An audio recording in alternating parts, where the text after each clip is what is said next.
Hello guys, how's it going? My name is Dal, and the drop rate for the fyr'alath legendary for the Season 3 of Dragonflight has recently been buffed, with a change that allows all of the catch-up bonuses that your characters have been collecting over the last few weeks and even months to be retroactively improved, allowing every one of your characters a better chance of obtaining the legendary as of this week. With this update, we also got brand new data mining that gives us a bit more of an idea as to just how much of an improvement every one of your characters is going to be seeing depending on the difficulty of the raid that you've been doing so far, as well as how many Fyrakk kills and lesser embers that you've been able to collect over your time in Season 3. So for today's video, I wanted to go over this recent buff to the fyr'alath legendary drop rate, as well as how your characters can now guarantee the legendary will drop through certain requirements. But right before that, most of you guys watching these kind of update videos are still not subscribed. However, the more of you remind, the more of you do, so let's keep it going. Subscribe to the channel and ring the bell if you're watching these videos anyway. Especially if you want to get more regular content regarding Dragonflight 10.2 or any of the future updates going forward. The fyr'alath legendary was initially introduced during the patch 10.2 and was made available for players after the world first kill of Fyrakk Mythic. It is a two-handed strength axe weapon available for Death Knights, Paladins, and Warriors.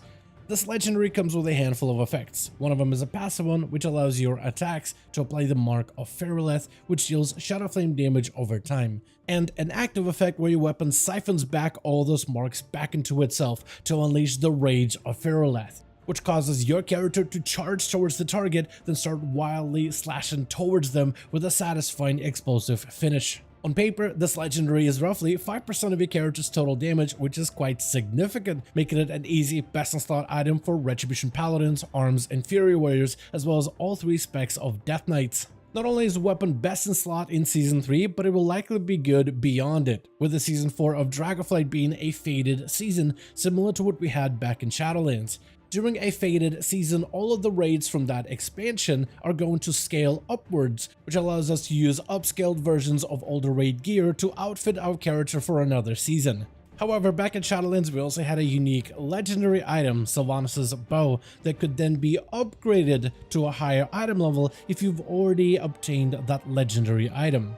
Likely that fyr'alath as well as the Evoker legendary are going to get similar treatment in this expansion, meaning that if you get your fyr'alath early, you'll likely have yourself best slot weapon heading into the Season 4. That is if you can bypass the horrible RNG of obtaining that legendary, which has thankfully recently been buffed.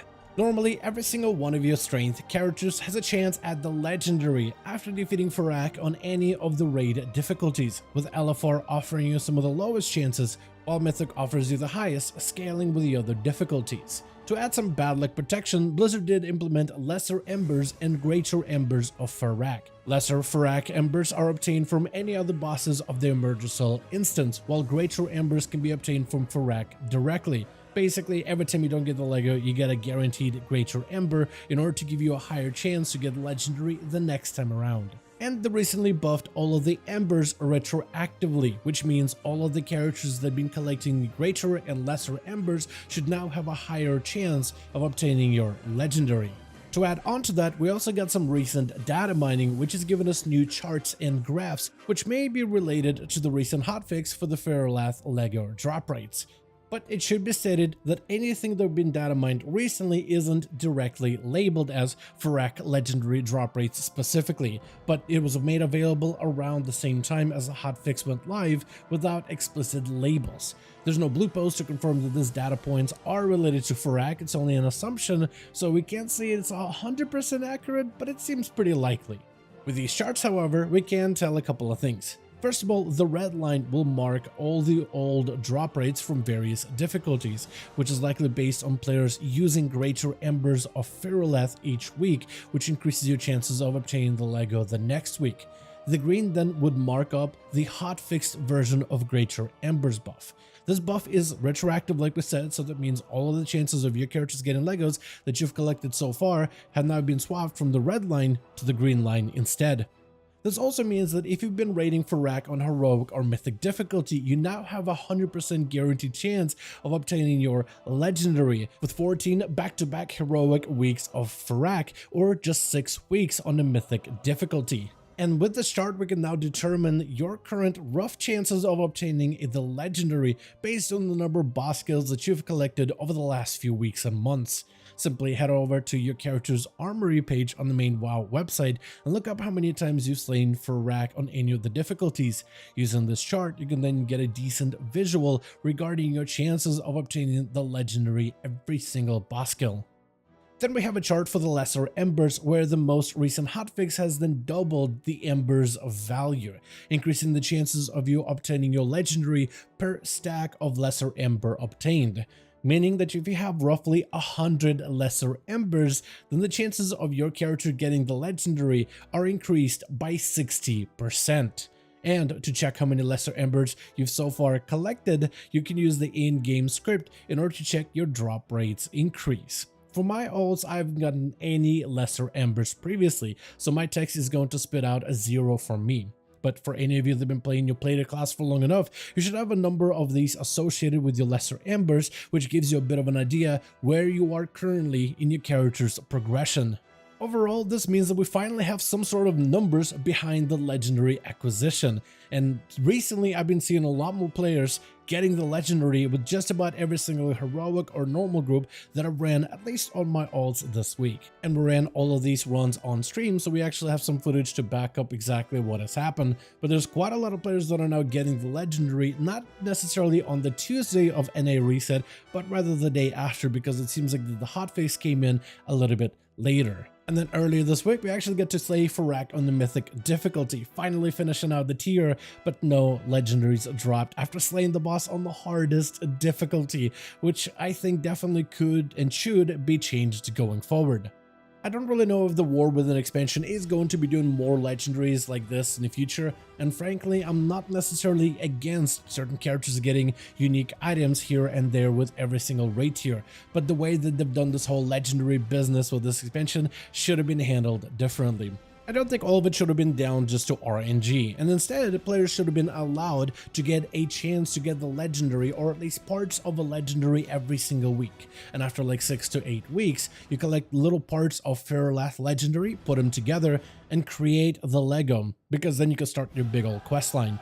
I think the pathway forward should have been to give players a guaranteed way of eventually obtaining the Lego, otherwise you're creating a very frustrating experience overall. It is a very unique weapon, and I think it's okay for players to be able to have a difficulty when it comes to obtaining items such as these, but there's also going to be a limit on the amount of time investment that you must dedicate in order to have that be converted into the item of acquisition.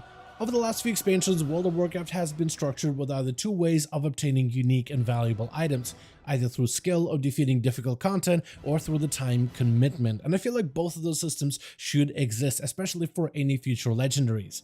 The War Within is going to expand our endgame progression with a variety of PvE endgame content, from dungeons, more raids, but also delves as a fourth form of endgame progression. And this is how I personally think they should handle Legos going forward. Make legendary an item that you can have a chance to obtain from a certain boss specifically, but with an increasing chance at the higher difficulties, with Mythic offering you a guaranteed way to get the Lego. But also, I would be okay if there were alternative ways to be able to allow players to dedicate time to collect a certain item, like being able to do high-end dungeons, or even some of the more difficult delves coming out in War Within to get shards or parts of a legendary, and then eventually over time they can combine it into the item that starts the legendary quest chain. I think at the end of the day, it's only a matter of time until everybody has access to the fyr'alath legendary, and at some point that item simply becomes a requirement for most groups in order to be able to push some of the endgame content or be competitive on your class in general. Because of that, I think there should be another system side by side the RNG system, like give players a way to work towards that legendary over time, while also still getting that random chance of obtaining it early, which would easily improve that player satisfaction angle. But for now, that's going to be everything we know so far regarding the fyr'alath legendary update, and I think it's good that they buffed the legendary acquisition, with many players getting the chance to get one before Season 4, while also adding an extra item towards their characters' collections. I think overall, I would have liked a better communication regarding the chances of you obtaining that legendary, as well as more explicit ways as to how much of a % chance increase the Fyrakk embers would have given you. And I think going forward, if they do add any more legendaries into the War Within expansion, I do hope they try to implement some kind of a fragment system for you to collect over time to eventually craft your item. as per usual, if you guys enjoyed this video or found it informative, go ahead and give it a thumbs up. I would very much appreciate it. And as always, in the description of every single video and live stream, we have a link to our Discord community channel. Probably the best place to reach out to me directly in case you want to let me know what you thought about this video or hang out with the rest of the community to discuss some of the upcoming changes. Join our Discord to become part of the community. But otherwise, thank you all so much for watching this video. I do hope you guys enjoyed. Let me know all of your thoughts down below. And as always, I'll see all of you guys in another video.